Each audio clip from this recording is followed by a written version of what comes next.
mau sharing mengenai pertanyaan dilema etika Bu Ani. Di sini Bu Ani sebagai kepala sekolah, bagaimana Bu Ani mengidentifikasi kasus-kasus yang merupakan dilema etika atau kejurukan moral yang ada di sekolah kita ini, Bu Ani?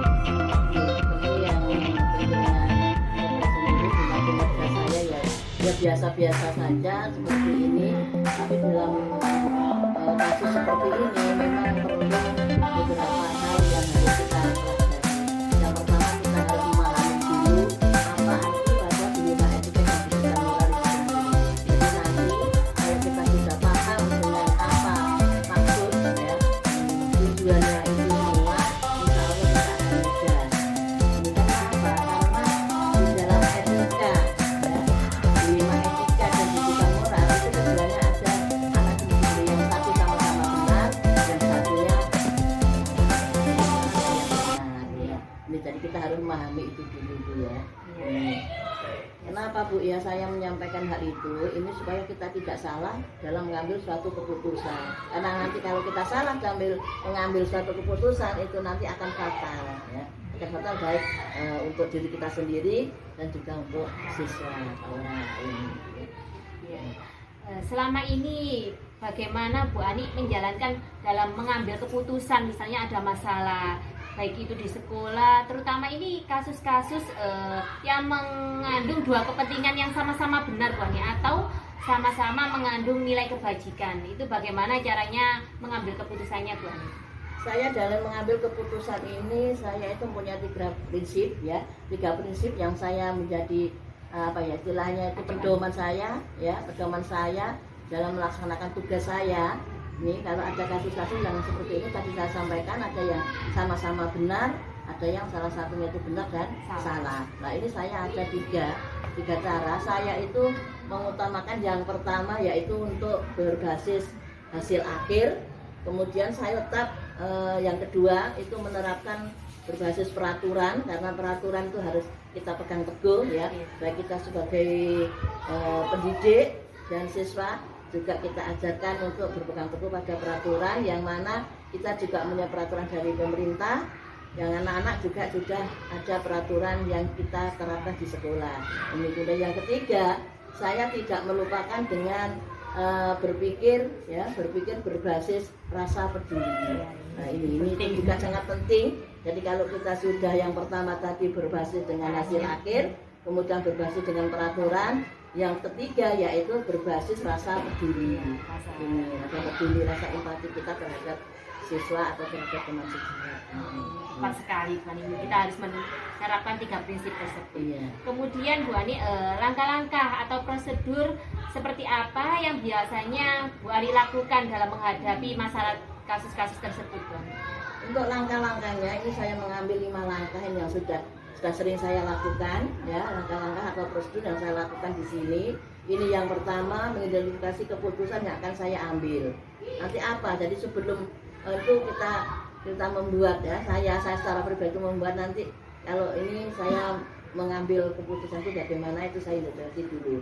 Jadi itu akan saya ambil, kemudian mengumpulkan informasi yang relevan. Kita cari informasi, kita menggali informasi tidak hanya sepihak, mungkin dari beberapa, iya, beberapa. Jadi kita nggak pilih hanya satu saja, ya, informasi dari satu orang saja atau dari sumber satu saja, tapi kita harus banyak menggali informasi yang relevan. Ini yang ketiga, ini yang sering saya lakukan, yang mencari solusi atau alternatif yang terbaik. Kalau kita sudah mengetahui apa permasalahan atau informasi yang relevan, itu baru kita itu bisa menentukan solusinya bagaimana, kemudian alternatif yang terbaik bagaimana. Itu yang selalu saya pikirkan. Kemudian saya juga harus mempertimbangkan bukti-bukti yang sudah ada. Jadi kalau sudah ada bukti, itu nanti yang terakhir saya bisa mengambil tindakan atau menentukan keputusan itu. Ini yang sering saya lakukan, atau langkah-langkah atau prosedur yang saya lakukan selama ini. Terus hal-hal apa saja yang Bu Ani anggap efektif dalam pengambilan keputusan dalam kasus-kasus dilema etika yang pernah dialami di sekolah ini gitu? Ini kalau yang efektif ya, yang efektif dalam mengambil keputusan. Ini ya seperti yang saya sampaikan tadi, kita itu mengklasifikasikan sebuah masalah. Dari masalah itu kita klasifikasikan masalahnya apa. Contohnya di sini tadi yang saya angkat yang ini seperti anak bawa kendaraan itu, kemudian ada yang anak ya ada kebutuhan khusus, baik anak yang nggak bisa menerima pelajaran, baik anak yang sulit diatur ya.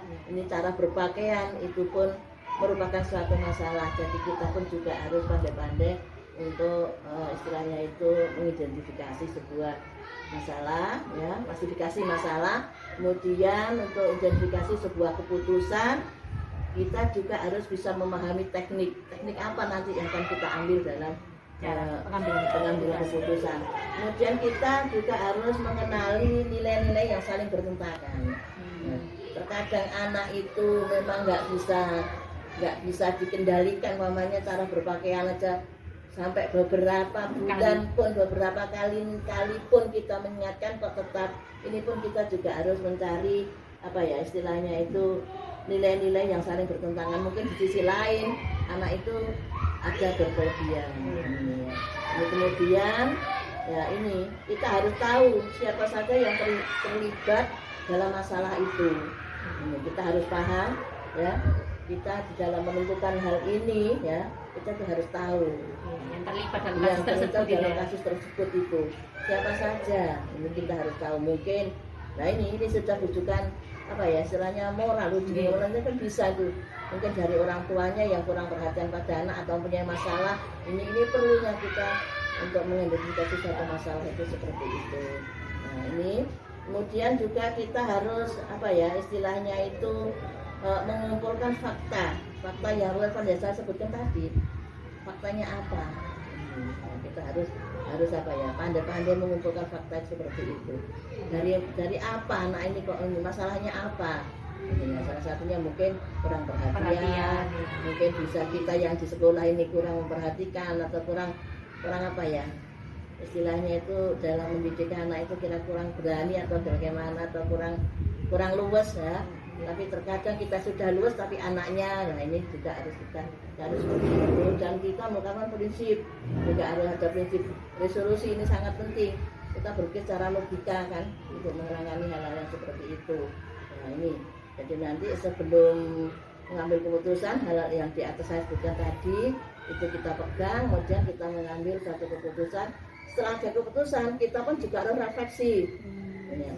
Harus keputusan saya ini apa begini, kita harus refleksi, pertimbangkan kita kembali ya. Jadi yang prinsip yang terakhir tadi ini perlu kita camkan pada diri kita sebagai seorang pemimpin. Kemudian Bu Ani tadi sudah dijelaskan bahwa kalau ada masalah kita harus mengidentifikasi dulu, terus siapa aja yang terlibat, terus kita harus melakukan beberapa tahap tadi, kemudian ada solusinya, kita harus memikirkan dulu akibatnya bagaimana. Selanjutnya Bu Ani, selama ini tadi Bu Ani sebagai kepala sekolah, tantangan apa yang Bu Ani alami dalam pengambilan keputusan, terutama ini dalam kasus-kasus di 5 ATK? Tantangannya apa saja Bu? Ini tantangannya, ini banyak sekali sebenarnya. Tapi saya singgung sedikit ya. Tantangan ini bisa tantangan dari dalam, juga tantangan dari luar. Tantangan dari dalam mungkin dari dalam kita sendiri atau lingkup kita sendiri atau teman sejawat kita sendiri. Mungkin kadang kita itu menasihati anak, kadang ada yang kurang berkenan, itu pun juga bisa. Jadi seperti dari luar, mungkin dari masyarakat atau dari orang tuanya itu pun juga bisa tantangannya. Iya, tantangannya itu kalau yang saya alami seperti itu. Tapi saya sebagai pemimpin, saya tetap harus apa ya, sabar dan tegas dalam mengambil suatu keputusan, satu tindakan untuk anak itu. Jadi perlunya kita mengidentifikasi itu seperti itu Bu. Jadi kita nggak boleh ragu menjadi seorang pemimpin ya. Karena dengan saat ini adalah belajar menjadi seorang pemimpin, kita nggak boleh ragu.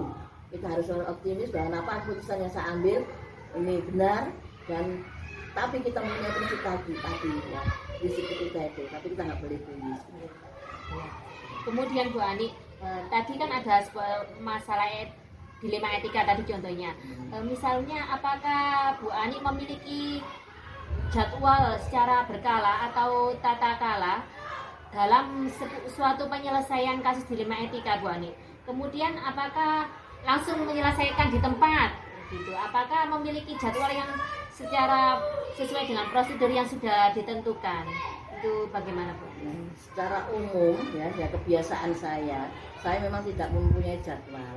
Tapi yang saya laksanakan ini, seandainya saya mengetahui bahwa anak-anak itu ada yang melakukan dilema etika, ini langsung saya panggil, saya ajak ke ruangan saya sini, kadang saya ajak di meja BK itu, saya berikan penjelasan, saya berikan arahan. Karena apa? Maksudnya gini, kalau nanti itu sampai menunggu jadwal, terkadang anak itu lupa dengan apa yang barusan dia lakukan. Jadi saya itu langsung, tapi tidak langsung di tempat, tapi saya ajak ngomongi ya empat mata dari hati ke hati. Ini maksud saya dan tujuan saya mungkin kalau kita itu bisa bicara antara anak dan ibu, ya, itu mungkin bisa untuk merubah sikap anak itu. Nah, ini yang saya lakukan. Jadi nggak ada jadwal untuk saya itu. Tapi nanti suatu saat kita itu ada pertemuan wali murid ini atau ada pertemuan dulu pasti saya selalu menyampaikan hal-hal yang seperti itu. Ini saya lakukan. Kemudian Bu Ani, apakah ada seseorang atau seorang figur, apakah ada faktor lain yang selama ini bisa mempermudah Bu Ani atau membantu Bu Ani dalam mengambil keputusan dalam kasus-kasus dilema etika yang terjadi di UPT 135 ini? Kalau dikatakan ada figur ya, itu ya tidak ada, karena saya menganggap semua teman ini adalah mitra kerja saya dan bisa membantu saya dalam melaksanakan tugas, terutama tentang dilema etika ini yang sering terjadi pada anak-anak didik kita. Saya tidak menutupi itu semua ya, tapi ini benar-benar menjadikan suatu masalah yang besar sebenarnya. Karena apa? Dalam pembentukan karakter ini kan saya nggak bisa sendiri. Jadi dalam menangani kasus-kasus seperti ini, saya itu tidak hanya satu teman atau satu figur saja yang membantu saya. Semuanya ini saya anggap semua menjadi teman saya dalam mengambil atau menentukan suatu keputusan di lembaga ini. Karena itu masukan yang paling baik ini, karena wali kelas itu tentunya tahu kan, dan dekat, kan dekat dengan siswa. Kalau saya hanya sepintas-sepintas gitu aja, tapi alhamdulillah selama ini saya bisa mengamati kondisi dari anak-anak masing-masing kelas itu, insya Allah saya juga tahu. Kemudian Bu Ani, ini yang terakhir, dari semua hal yang telah disampaikan sama Bu Ani, kemudian pembelajaran apa yang dapat Bu Ani petik dari pengalaman Bu Ani dalam pengambilan keputusan dilema etika? Ini karena masalah ini kalau dianggap enteng ya enteng, tapi dianggap berat ya berat. Tapi kita sebagai pemimpin, nanti jenengan juga akan jadi pemimpin. Ini ya, semuanya itu satu. Ini kita harus mempunyai wawasan yang luas, dalam arti kita tuh tidak boleh egois ya, luas, pandangan kita harus luas. Kita pun kalau bisa saya katakan, kita jangan seperti pohon ya, mudah tertiup oleh angin. Enggak, ini jangan sampai ya kita tuh seperti pohon. Tapi kalau bisa kita itu mempunyai prinsip seperti bunga merak, kalau sayangnya kita dibuka ini iya kan kelihatannya indah. Nah, kalau bisa seperti itu, ini prinsip yang harus kita lakukan. Dan sebagai pemimpin, kuncinya ini harus berwawasan luas, pikiran kita harus luas, harus bebas menerima kritik, saran ya dari teman, itu harus kita terima. Yang kedua itu sabar. Nah, dalam arti apa sabar? Kita itu sabar menghadapi rekan kerja kita, menghadapi siswa itu harus sabar. Tapi kalau sabar juga kita harus tegas. Nah, ini kita harus sabar dan tegas ya. Ini. Kemudian yang terakhir, kita tidak boleh menelan atau menerima masukan itu secara mentah-mentah ya. Harus disaring dulu. Kita harus saring dulu. Ya, kita pelajari dulu masalahnya apa, ya baru nanti kita itu bisa menentukan sebuah keputusan.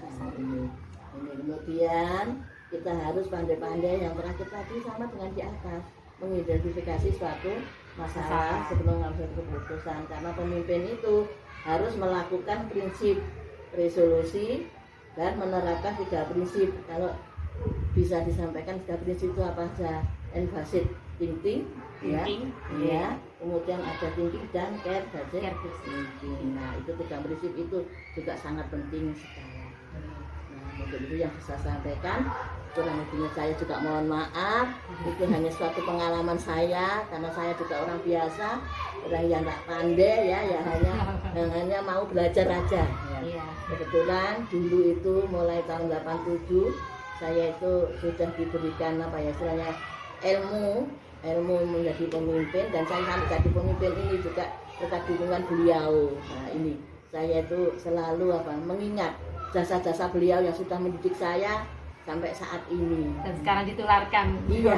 Dan saya ini kalau bisa jenengan itu sharing dengan saya itu saya berkata terima kasih. Berarti saya penjenengan percaya gitu. Nggak ada unsur kok. Oh aku berarti pinter, enggak, di awal tidak, tapi yang saya harapkan apa yang saya sampaikan tadi yang baik jenengan pakai, yang tidak baik jangan. Jadi kita saling sharing gitu aja. Terima kasih Bu Ani. Ini tadi wawancaranya insya Allah sudah memuat 4 paradigma, kemudian tadi juga dijelaskan sudah memuat 3 prinsip, dan dijelaskan juga tadi dalam mengambil keputusan itu ternyata tidak langsung, tetapi harus ada tahapannya. Tadi sudah disebutkan juga tadi 9 langkah pengujiannya, ini sungguh luar biasa. Nanti bisa mungkin saya pelajari lagi, saya belajar sama Bu Ani lagi. Insya Allah saya menerima dengan senang hati dan lapang dada. Mungkin kita bisa sharing, nanti kalau saya salah jenengan ingatkan apa yang perlu saya laksanakan, karena apa ya sudah tua, ilmunya kan sudah beda ya, sudah beda. Ya. Terima kasih Bu Ani ya. Ya sama-sama. Sekian wawancara saya dengan Ibu Kepala Sekolah saya. Assalamualaikum warahmatullahi wabarakatuh. Waalaikumsalam warahmatullahi wabarakatuh. Assalamualaikum Abah Anam, bagaimana kabarnya hari ini? Alhamdulillah untuk hari ini dalam keadaan baik dan sehat selalu. Semoga juga pada Bu Yuni terjadi hal yang demikian. Iya Bah, Alhamdulillah. Selama ini bagaimana Abah dapat mengidentifikasi kasus-kasus yang merupakan dilema etika atau bujukan moral Bah? Untuk mengidentifikasi kasus-kasus bujukan moral yang terjadi di lembaga UPT SDN 136 Gresik ini, saya dengan bantuan beberapa orang guru dan juga dari laporan wali murid serta komite sekolah, dan tidak lupa peran serta masyarakat itu yang menjadikan saya untuk mengidentifikasi itu.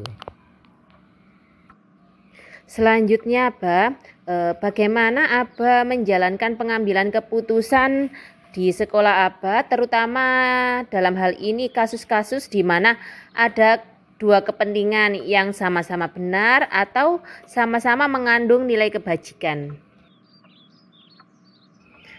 Seperti itu ya Bah. Kemudian langkah-langkah atau prosedur seperti apa yang biasanya Abah lakukan selama ini? Langkah-langkah prosedur yang pertama, saya mengidentifikasi masalah tersebut dengan jalan seperti yang sudah saya utarakan tadi, yaitu menanyakan keabsahan permasalahan itu dengan baik, dan juga meminta tolong tim untuk mengidentifikasinya lebih lanjut. Nah, nanti baru kami akan mempertimbangkan permasalahan itu berdasarkan nanti keputusannya tidak mencemarkan nama baik sekolah, atau keputusannya nanti lebih banyak kemaslahatannya daripada keburukannya, karena memang 2 hal yang sama-sama penting dan 2 hal yang sama-sama benar itu harus dikesampingkan salah satunya. Karena apa? Karena tidak ada kepentingan yang mutlak di lembaga kami, yang ada hanya kepentingan bersama untuk memajukan kelembagaan kami, sehingga menjadi UPT SDN 136 Gresik ini menjadi UPT yang benar-benar maju dan memasyarakat. Selanjutnya Bah, hal-hal apa saja yang selama ini Abah anggap efektif dalam pengambilan keputusan pada kasus-kasus dilema etika? Hal yang dianggap efektif ketika mengambil keputusan dilema etika dengan mengambil keputusan itu adalah yang pertama, kami berdiskusi dengan tim yang dibentuk dari kalangan terdekat dari masyarakat, yaitu guru yang ada di lembaga kami. Itu ada kurang lebih 4 guru yang bekerja lebih dari 5-10 tahun dan orang pribumi, sehingga tahu karakteristik warga di sana. Kemudian yang kedua itu tadi, lebih efektif itu juga disandingkan dengan peraturan-peraturan yang berlaku, jadi tidak melanggar aturan yang berlaku. Selanjutnya, Bah, hal-hal apa saja yang selama ini merupakan tantangan dalam pengambilan keputusan, terutama dalam kasus-kasus dilema etika, Bah? Hal yang menjadi tantangan bagi saya saat mengambil keputusan tentang dilema etika adalah keputusan mengenai kasus yang melibatkan kepentingan individu itu nanti harus terkalahkan oleh kepentingan bersama. Meskipun kepentingan individu itu kadang-kadang mutlak memenuhi kebenaran, namun kepentingan bersama itu juga harus diutamakan, karena rohnya sekolah itu adalah kolektif kolegial atau nanti kerjasama antar warga sekolah itu harus benar-benar solid sehingga bisa menjadikan sekolah itu yang ideal buat seluruhnya.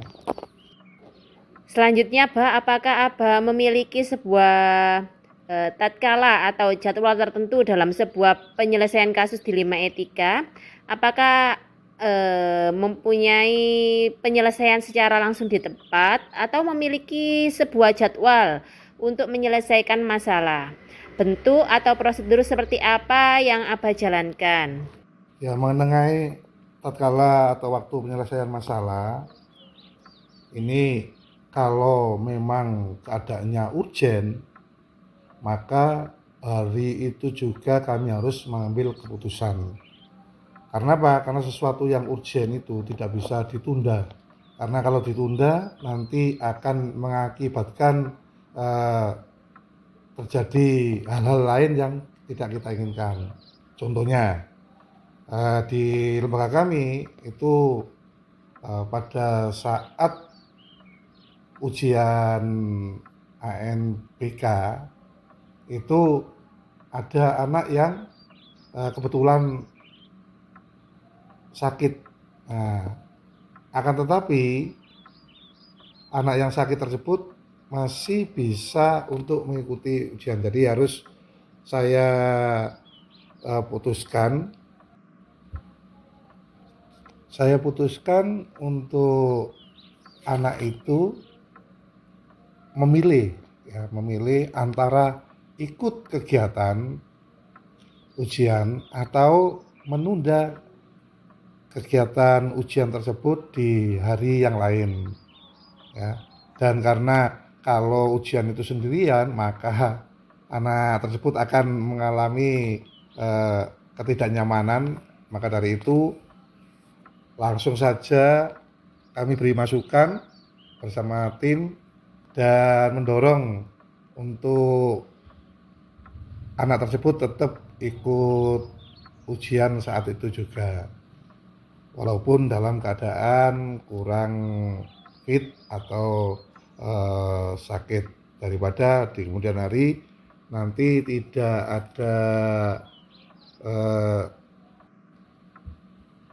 ada sesuatu yang menghalangi atau tidak ada ujian ulang, nanti malah mengalami kesulitan. Jadi hari itu juga harus kami putuskan tetap mengikuti ujian. Itu yang pertama. Yang kedua urgen ya, seperti halnya anak-anak mengalami kecelakaan ya, mengalami kecelakaan insiden ketika terjadi belajar mengajar. Nah, itu kami juga harus memutuskan langsung dibawa ke rumah sakit terdekat, baru kami menghubungi orang tuanya ya, daripada nanti tidak mendapatkan pertolongan pertama, kami akan dipersalahkan dan kami juga nanti melanggar aturan. Kalau yang bersifat jangka panjang atau tidak urgen, maka kami akan menjadwalkan untuk penanganan tersebut. Jadi kami mengumpulkan tim, berdialog dengan tim tentang masalah tersebut. Kemudian dalam jangka waktu 2 hari hal tersebut harus sudah terselesaikan dengan kami menggandeng juga komite sekolah agar hal tersebut bisa cepat terselesaikan. Contohnya kemarin waktu ada anak yang beberapa hari tidak masuk sekolah, ya ternyata setelah kami teliti dengan tim, ternyata ada pertengkaran dengan kakak kelasnya. Namun orang tua anak tersebut tidak ada laporan ke sekolah, yang melaporkan malah dari pihak-pihak tetangganya itu. Nah, kemudian setelah itu kami bentuk tim, kami rapatkan, dan kami beserta orang tua itu mengadakan pertemuan disertai dengan komite untuk mempertemukan kedua anak tersebut agar clear apa yang menjadi masalah dari mereka berdua. Selanjutnya, ini luar biasa masalahnya ya. Adakah seseorang atau faktor-faktor apa yang selama ini mempermudah atau membantu Abah dalam mengambil keputusan, terutama dalam kasus dilema etika? Ya, faktor yang mempermudah saya itu tadi, saya punya tim 4 guru yang asli daerah setempat, dan juga dari beberapa guru itu ada yang seorang istri dari perangkat desa, dan juga seorang lagi itu guru merangkap guru TPG, guru ngaji, sehingga kami lebih mudah untuk mengambil keputusan dalam hal etika tadi, hingga tidak terjadi ketimpangan antara keputusan saya dengan keadaan yang terjadi di masyarakat. Kemudian satu lagi, komite kami sangat mendukung akan kebijakan-kebijakan kami, dan juga memberi kontribusi positif ya. Jadi setiap saat kami membutuhkan itu, mereka melalui beberapa cara tetap memberikan masukan atau ikut menyelesaikan permasalahan yang terjadi di lembaga kami. Ya, luar biasa ya, kerjasama antar semua pihak. Selanjutnya yang terakhir ini, dari semua hal yang telah Abah sampaikan tadi, pembelajaran apa yang dapat Abah petik dari pengalaman Abah dalam mengambil keputusan dilema etika? Pengalaman saya dalam mengambil keputusan dilema etika itu adalah suatu keputusan harus diambil dari permasalahan-permasalahan yang sama-sama benar, dan yang sama-sama harus diselesaikan. Namun pilihannya hanya satu. Itu pengalaman yang sangat-sangat berharga bagi kami, dan hal tersebut menjadikan kami lebih dapat koreksi dari dalam maupun luar, sehingga tujuan dari pendidikan nasional yang ada di lembaga kami maupun tujuan dari visi dan misi sekolah kami bisa tercapai, dan juga menjadikan sekolah kami sekolah yang ramah anak, sekolah yang aman buat anak, dan sekolah yang menyenangkan bagi anak-anak. Ya, sungguh luar biasa, Pak. Terima kasih banyak ya. Ini saya banyak belajar dari Abah Anam mengenai penjelasan tadi. Semoga bermanfaat bagi saya. Terima kasih banyak, Pak. Sama-sama, kami juga mengucapkan terima kasih karena apa yang kita lakukan ini nanti akan bermanfaat bagi pendidikan di Indonesia dan juga bermanfaat bagi lembaga-lembaga lain yang juga memiliki permasalahan yang serupa.